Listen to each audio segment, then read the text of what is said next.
Hey there guys. So I'm going to shoot an instructional video for you here, going over all the different techniques and possibilities related to our week 4 curriculum this month, back takes from the bottom half guard. We're going to see how the back takes are broken up into 2 different phases. Phase 1 is actually exposing my opponent's back, which comes down to one simple question. How are you going to deal with your opponent's wizard? The wizard protects their back. How are we going to deal with and get around the wizard to expose their back? Phase 2 is actually establishing back control, getting hooks in and getting that seat belt and immobilizing them. We're going to see that our opponent has a few good, strong defensive options. They typically have 4 options, and we're going to look at how to deal with each one of those defensive options. So 4 ways to deal with the wizard, followed by 4 responses from my opponent that I need to know how to deal with. Okay? You can mix and match. It doesn't matter how you choose to deal with the wizard or how you choose to take the back. Any one of those 4 options will pair very well with any one of the other 4 options, if that makes sense. Okay? So let's get to it. First, I get to my good sweeping position here. He has a whizzer in. From here, I can go and grab the cuff of his whizzer arm. I'm going to take my left arm out. I drag his arm across my body, and I come up, and now I can expose the back, hip heisting up, and now we're ready to start taking the back. So that's the arm drag. Next, we have the duck under, which pairs very well with the roll through sweep. I go underneath for my roll through sweep and post his arm, and now I bring my head underneath of his arm as I whip myself around the corner, and I expose the back that way. Now I finish with a hip heist, and I'm ready to try to take the back from here. So number 2 is the duck under. Number 3 is the limp arm, or go to my outside hook, heist up. Now from here, if hand pressures into me, I'm going to limp my arm free, pulling my body away, putting my 2 arms behind his body just like so.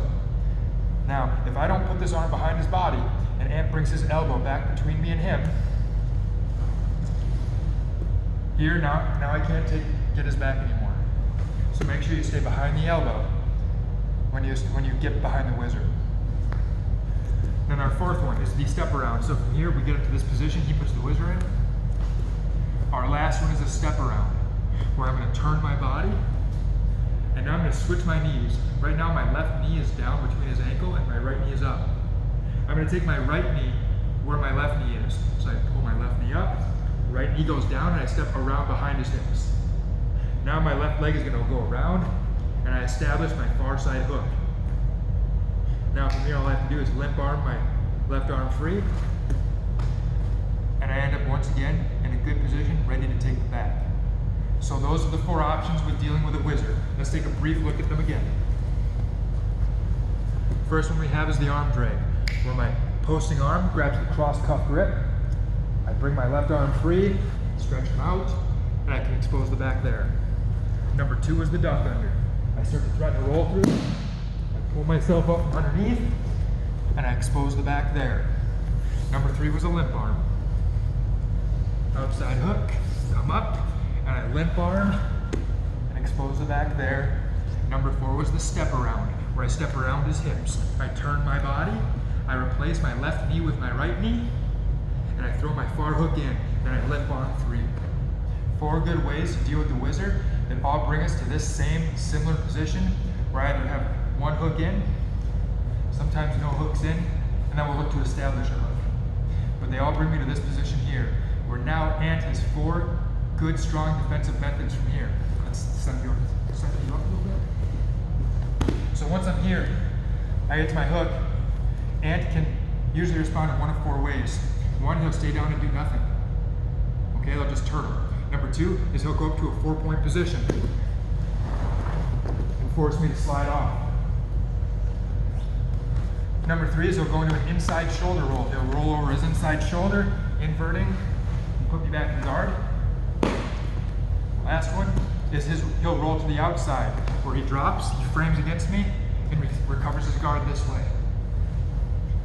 So we have stay down and do nothing, go up into a 4-point, roll one direction with a shoulder roll, or the other direction with a shoulder roll. And it's up to us to know how to deal with all 4 of those scenarios. So let's take a look. From here, I get my 1 hook in. Now, I want to establish diagonal control. That is where I control opposite side hip and shoulder. If I control opposite side hip and shoulder, it's very hard for Ant to turn and face me because I control both sides of the body. If I only control, let's say, one side of the body, now Ant can very easily turn to his right because I'm not controlling that side and recover guard. But if I'm here and I have this shoulder, now when he turns to his right, I'm anchored to this side of the body and he can't turn and face me. So that's diagonal control. Now from here, I set my diagonal control with a half claw grip. If he, now we'll deal with that later. I'm going to use a half claw grip. Right arm on the back of the head, connect finger to finger. Now I'm going to use my elbow to crunch his chin to his chest, force him to roll, and we have our back. Number 2, he goes up into a 4-point. I use asymmetrical hooks so I can hang off so I don't slide off. Now from here, I go to my power half, I crunch his chin to his chest, and I take the back ready to finish. I'm going to show you guys that again with our hips facing the camera so you can see what I'm doing with my legs. So I have the back here, and goes up to a 4-point, and I use asymmetrical hooks. I have one deep hook here where I'm using my knee, and I have one shallow hook here using my shoelaces. So now with these 2 hooks, I hang, and I'm not going to slide off. Now I finish with the power half. If I use symmetrical hooks, I'll so often slide off and lose position. So when they go up to 4-point, use asymmetrical hooks, complete with a power half. Our third option.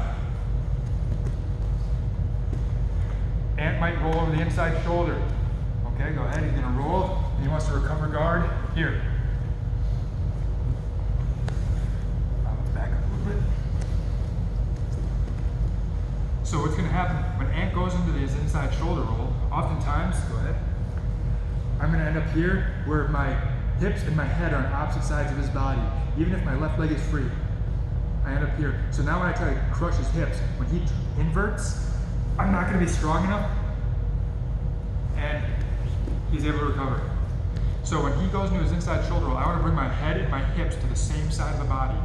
I'm going to bring my hips to the same side of the body as my head. So he goes to his inside shoulder roll, I step up, posting, and I'm going to pull my hips to this side of his body.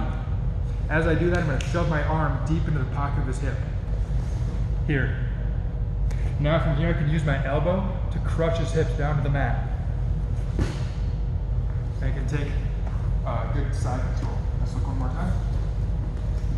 So I'm here. He goes to his inside shoulder roll. I move across the body, shoving my elbow into the pocket of his hip. Here. I'm shooting it across the hip line. And now I'm just going to use my left elbow to crush the hips. And I can take side control. That way we can avoid being put back into guard.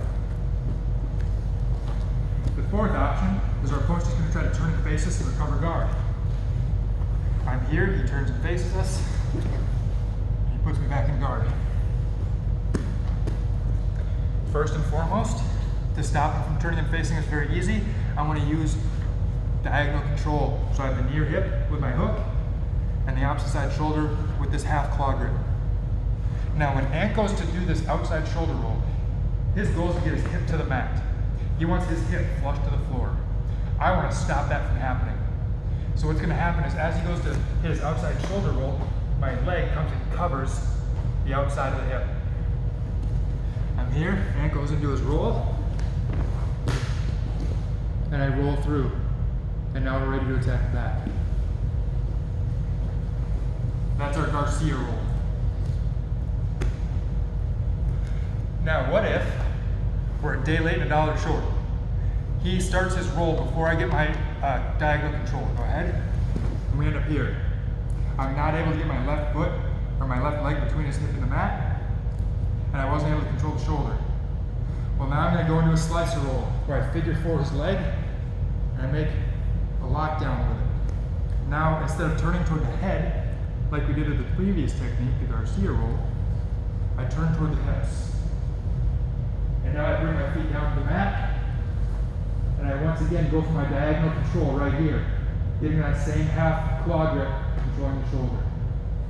I'm going to use the half claw grip to pick his head up and control the head. Now I'm going to shrimp, and we take the back. So, two options with the outside shoulder roll, depending on whether or not I have diagonal control.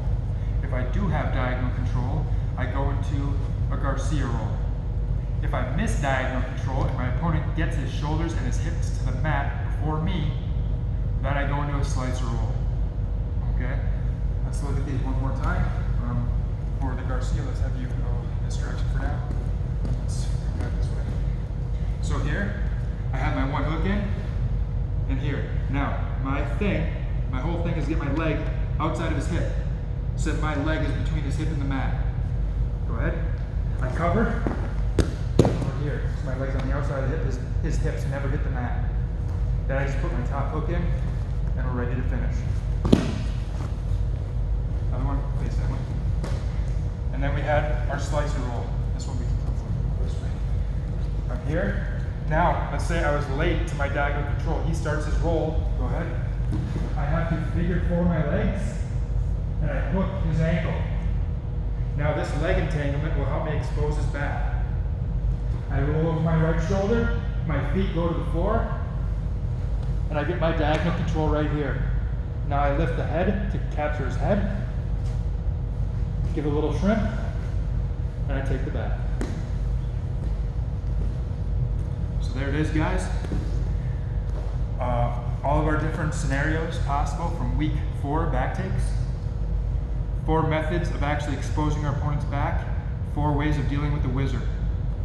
We have an arm drag, we have a duck under, we have a limp arm, we have a step around. All 4 of those methods will bring us to the same position. Our opponent turtled in front of us, maybe with a hook in. From there, ideally we want to establish diagonal control, but our opponent is going to have 4 strong defenses from that position. They can either try to turtle and do nothing, clam up. They can go up to a 4-point position. They can roll over the inside shoulder to put us back in guard, or they can roll over the outside shoulder to put us back in guard. And we have a solution for each of those. If he clams up and does nothing, we establish diagonal control and hit him with a power half to turn him over to an unathletic position. If he goes up into a 4-point, I use asymmetrical hooks so I don't slide off his back. I establish diagonal control and I hit that power half to turn him over again. If he tries to roll over the inside shoulder to put me back in guard, I bring my hips to the other side of his body so my head and hips are on the same side of his body. And then I use my arm in the pocket of his hip to crush his hips down and take side control. If he tries to roll over the far side shoulder, then I look to establish diagonal control. If I get diagonal control, then I can go into a Garcia roll and take the back. If I miss diagonal control, he starts rolling over the outside shoulder before I'm able to establish diagonal control, then I figure four my legs, entangling my legs with his. I turn toward the hips and I roll that way with a slicer roll. I call it a slicer roll because there is a calf slicer there as well. And I use the slicer roll to expose my back, and then once again we establish that diagonal control with a half claw grip on the shoulder. I pull the shoulder up to lift the head, I get underneath the head, and then I take the back there. So 4 strong ways to deal with the wizard, and then our opponent has 4 strong directions of defending, and it's going to be up to you to know how to accommodate each of those opponent's defenses. So the 4 wizards: arm drag, duck under, limp arm, step around. Our opponent's 4 defenses: they stay down, we hit them with a power half. They go up to a 4-point and we asymmetrical hooks and hit them with a power half. They roll over the inside shoulder, we move our hips to the other side and crush the hips with our arm. Or they roll over the outside shoulder, and then we either have the Garcia roll or the slicer roll. So I hope that is a good framework for you guys to move forward and start using as you guys look to train to take the back. All right? Thank you very much, I appreciate it.